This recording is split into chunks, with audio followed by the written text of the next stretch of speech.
a lot of people didn't know what happened. They took the money.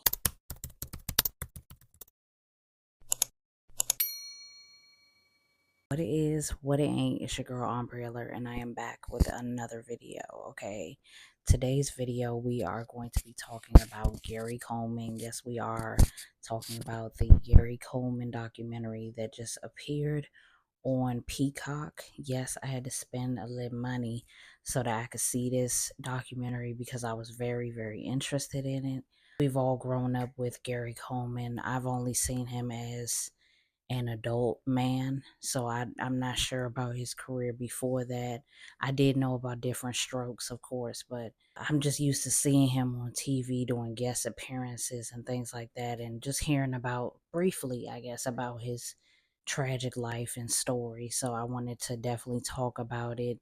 It definitely kind of reminds me of like the Frankie Lyman story that I did. So if you like those videos that I did, you might want to definitely tune into this video. Make sure that you like, comment down below, and you subscribe. I think this one is going to be a real banger because it's a lot of interesting facts in this story that I didn't know, and I'm sure you guys didn't know either, about his life. It's definitely interesting. So, without further ado, let's just get right into it because this is part one, okay?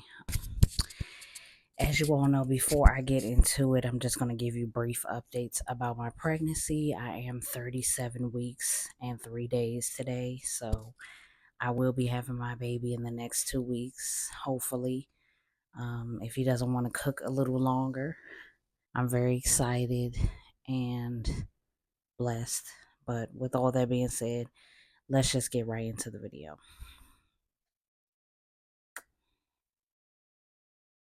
Gary Coleman was born February 8th, 1968 in Zion, Illinois. He started off doing like local mall talent shows, and he started off as a model at his local mall. So that's where he really got his shine and some attention as a child. His mom started him off really young. He started off when I want to say he was 3 or 4, doing those modeling gigs in the mall, and then he got noticed by an agent. As he got his agent, he really just took off from there. And he was the cutest little kid. Like, you could tell he just had a lot of energy. He had a really fun personality, and that's what people like kind of like sunk into him because of that. He was just so cute too. He started to do commercials for Harris Bank in 1977. And then after that, after doing those commercials, he actually made his first guest star appearance on Good Times in 1978. So that was his first TV debut, which was amazing. And then after that, he actually got a gig on Different Strokes. Different Strokes was a TV show basically about a father that was adopting kids that were orphans, and they just so happened to be black kids that were orphans adopted into this all white family. So it was something that was very different on TV that wasn't really seen before, and it definitely got like different views. Like some of the white community didn't really like it too much because there was a lot of racial tension going on in the 70s, and then the black community just thought it looked like, a master.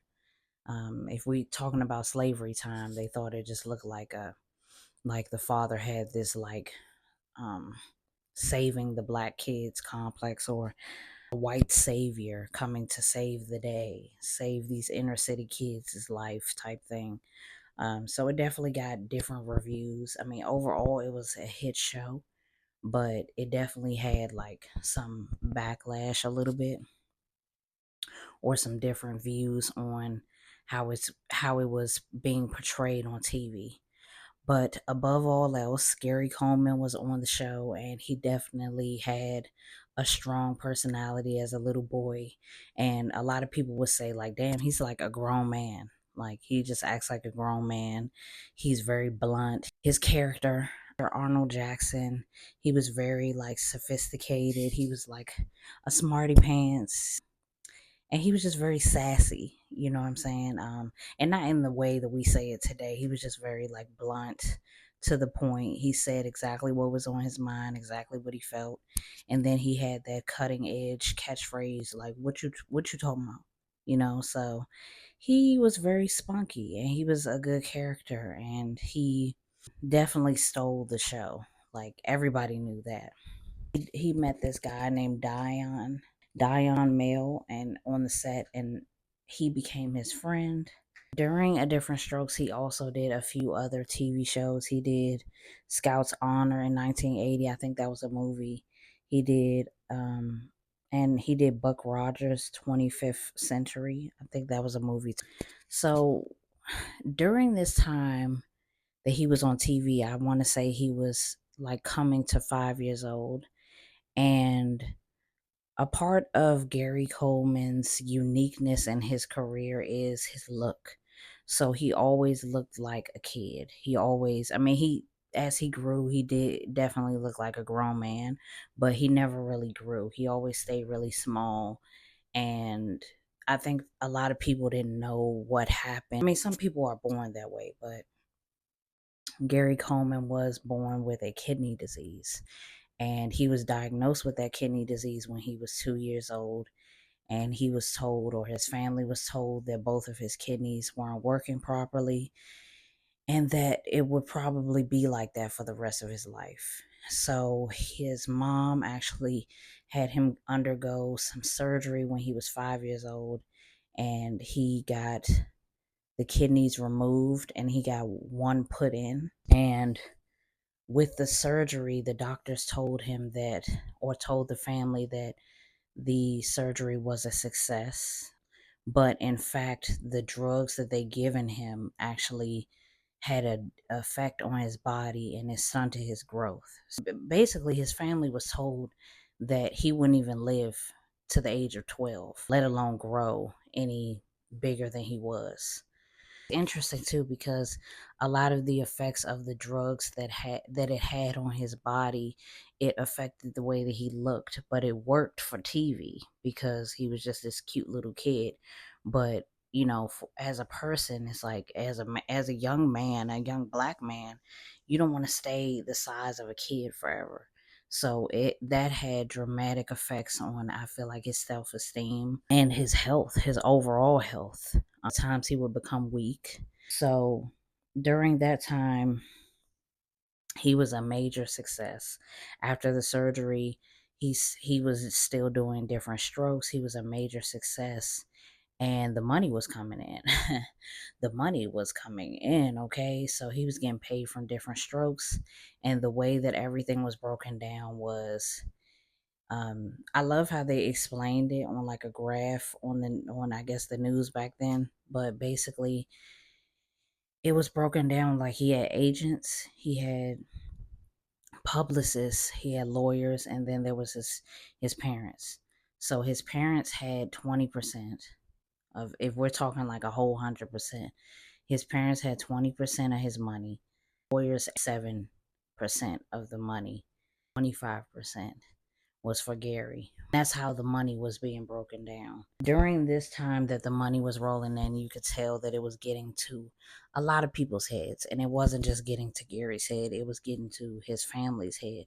A lot of the people on set said like that Gary's father would come in, he would just have Gary on top of, like, sitting on top of security and telling everybody that Gary was the star of the show, and just acting real bougie and annoying and giving people a hard time. And Gary started acting like that too.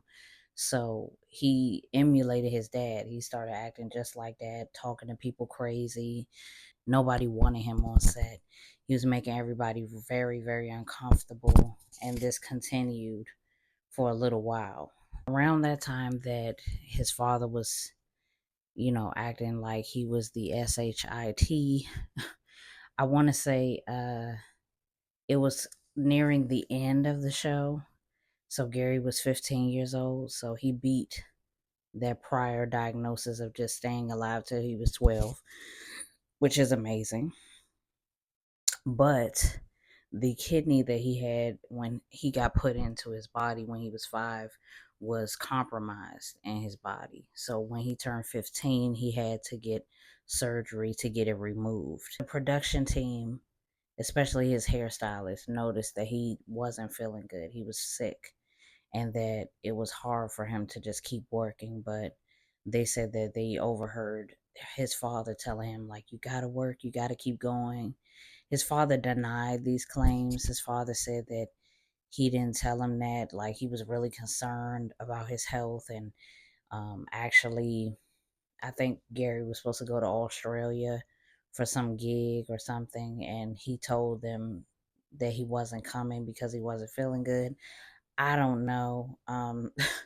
From my point of view, I feel like the people on the production team, including some of the actors, I think that they were telling the truth. I don't think they have a reason to lie about that. I feel like it's so easy for parents to be like extremely greedy and with kids that are in the industry. So it doesn't surprise me none that he would say that that didn't happen. He had to undergo surgery when he was 15 to get the kidney removed, and he actually started doing dialysis, and he never got a kidney put into his body again. So he lived the rest of his life with no kidneys at all. I didn't think that that was possible for you to live without kidneys, but this did make his life very hard and painful for him because it did weaken his immune system. And basically, when he had to undergo dialysis, because the kidneys in your body, they clean your blood basically of impurities. So if you don't have that, then you have to get your blood cleaned. So he did dialysis, and that was a process of basically draining him of his blood, cleaning the blood, and then putting it back into his body. So I can imagine that he was super weak from doing that. But I feel like he underwent dialysis procedures for the rest of his life instead of having those kidneys put back in. So that I mean, doing all of that and then being an actor too is just incredibly like grueling. It's really grueling, and I can imagine that him feeling like a packed mule happened super quick in his life, and it's really unfortunate that it's like they're making him almost like an animal or a horse to the system. And and he's almost being pushed to do this. um so that happened, and then there was season 6 of Different Strokes. So during season 6, not only is in 1985 he is better after the surgery, but he's still kind of weak. But he's also older. He's not 5 years old anymore. He's not like the cute little like chubby cheek kid anymore. He's 17 years old in 1985. And he's saying that he's basically saying the same things he was saying when he was 5 as a 17-year-old. So the same, what you talking about, Willis, catchphrase. He's Nothing else has changed as far as his character development. There is no character development.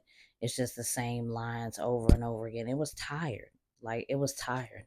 He was a teenager, almost an adult, and he didn't want to keep talking like that and saying things like that. And I think it just made him feel unappreciated and used. So he went on TV saying it, He went on TV expressing that, he had to do it and he wasn't happy with it. These people behind the camera that are making TV shows but don't even realize, and it's okay to not realize that you think that your idea is going to be super successful, but it's a whole nother thing to not notice how far it's getting as far as the success and not start planning for more success in a different way. The things that you were doing in the 70s, you can't do that anymore. Like, it's not going to work. And the ratings went down because of it. And they ended the show in 1986. Gary Coleman was 18 And he admitted to being depressed after that because he didn't know what to do. He felt used for all of these years, and he definitely told his friend Dion, that he was feeling depressed and suicidal, and and that he didn't want to be in the industry no more. He was very adamant about not being in the industry no more. And his agent, Vic Perilla, had actually kind of made him feel like he had to stay in the industry because he was like, "Hey, I wrote all of these like scripts for you," and they were cheesy as fuck. If we're being honest, they were very cheesy. And Gary did it anyway, even though he didn't want to. Even though he said he didn't want to be in the industry anymore, he did it anyway. And it's people like that that are greedy, that take advantage of you in your weakest moments. And after that, Gary started asking about his money to Dion, like what did he think was going on? And he told him straight up, like, I think it's people that's taking advantage of you. I really do. I feel like it's a lot of people in your money, in your pockets, and I think you need to be aware of that. You should have been aware of that because everybody knows that he was a child star. When he was 5 years old, he worked up until he was 18. And this was the point in time where he was supposed to receive the money. And there was issues. And these issues included his parents. His parents was getting greedy and getting influenced. And one thing I'm not going to do is make it seem like his parents is stupid. And I think that that's something that they shouldn't do either, is make it seem like they didn't know exactly what was going on. Like, first of all, it's not your money at all. And if you are listening to other people, not even going off your own shit and just being like, well, I want this money, boop boo. He was giving you money. But when it's someone in your ear telling you how to spend his money, and you don't say, wait a minute, this isn't my money, this is his money. Like, if you're not saying that, then that's making it seem like you're with the okey doke to me. Gary fired his whole team and he hired a new lawyer to investigate what was going on with the funds. And the lawyer's name was Drew Rice. And he looked into his funds and he could see things that were just insane. He found out that Gary's parents was dabbling into the money that was supposed to be put aside for Gary. That 25% that I explained earlier was being compromised. They would go to court and try to get ways to dig into Gary's money. This has nothing to do with their 20%, by the way. So his separate money was in a blocked account. And with a blocked account, you're not supposed to be able to get into it. But his parents figured out a way to get into it, and they used some of his money to make investments in strip malls and real estate buildings. And all of the investments that they made and the deals that they made, they went bad. All of them was 100% loss of Gary's money. So what's happening is you have your parents, and you're making hella money, you know what I'm saying, and you're a kid, but you're making hella money and you're providing for your parents already. But it's the greed part. The greed is coming in there, and your parents probably never had money like this. So they're acting different. They're switching up, and they don't know what they're doing when it comes to making investments and buying property. They have no idea what they're doing, and yet they're doing it anyway. And they're losing bad. So every whether it was $100,000 or whatever that they put into these investments, they lost it all. On top of them buying office buildings and this rinky dink ass strip mall They also took out $776,000 and put it into a pension plan.